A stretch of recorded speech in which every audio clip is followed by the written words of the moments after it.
Hello everyone, Northwest Nova here with part 3 of where do the replacement seals go on my 1962 through 67 Chevy II Nova heater box. In this video we will be looking at the blower motor housing, and the two seals in question will be this one right here and then this one, and these are being pulled from the super common Repops heater seal kit that has been on the market for many years. Sell a ton of them. I have installed them myself, and it is the main one everyone tends to use. So let's get into it. The first item is the most self-explanatory item in the kit normally, and that is the blower motor seal. There is the blower motor, and the seal goes over like that. Now, GM varied the blower motor seal pretty heavily, and what varied was the size.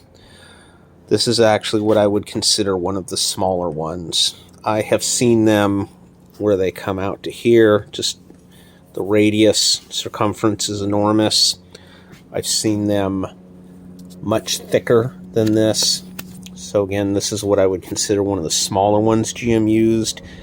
Common complaint I get on these kits is the seal doesn't match, and yeah, sometimes it doesn't, but it works.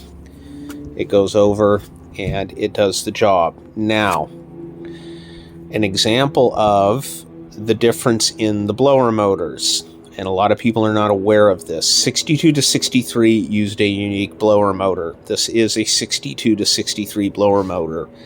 The studs for mounting to the firewall are part of the blower motor.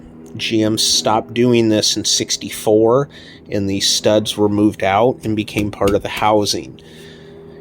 Now, you can bolt in the blower motors in the wrong box, but you will have problems mounting it to the firewall.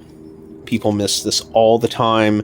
You will see reproduction blower motors advertised as fitting all years. The 62 to 63 blower motor is not reproduced, at least that I've ever seen. That is why the holes are present in the seal.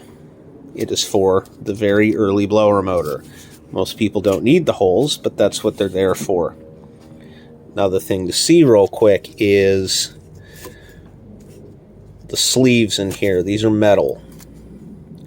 Probably an anti-crush design, but each stud, you can't see these. Oh, you can still see that one. They have the metal sleeve there. Those are often missing on the 2 to 3 cars if the box has been taken apart. Okay, covers the blower motor. Now, this seal, which is actually the final seal in this box. And this goes to this quite large door right here. Where is the arm for this? There it is. Turn it around here. So you'll see this door right here. This door only needs to seal in one direction. There is no seal on the back of it. You'll see the hole cut out. So obviously it goes on the door, and I'm not going to squish it in there, but that's where that seal goes. This one can be a bit challenging to install because you've got to get inside there and get it attached.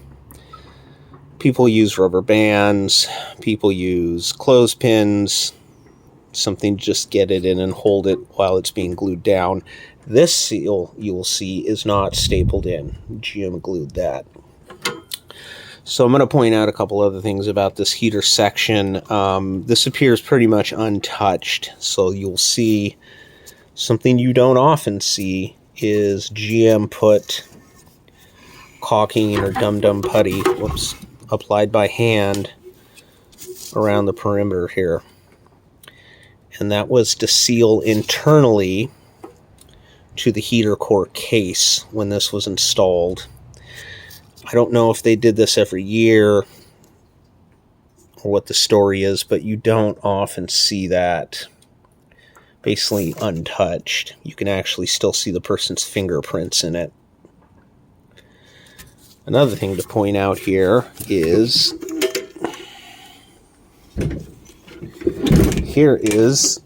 I'm doing a bad job here, the white clip that holds the fan switch connector. That's what it looks like unbroken. Many of you have probably never seen one of those unbroken. A lot of people don't even know those exist because they were snapped off when the heater box came out. That is for that wiring right here. And this connector, the little one, slides over that tab.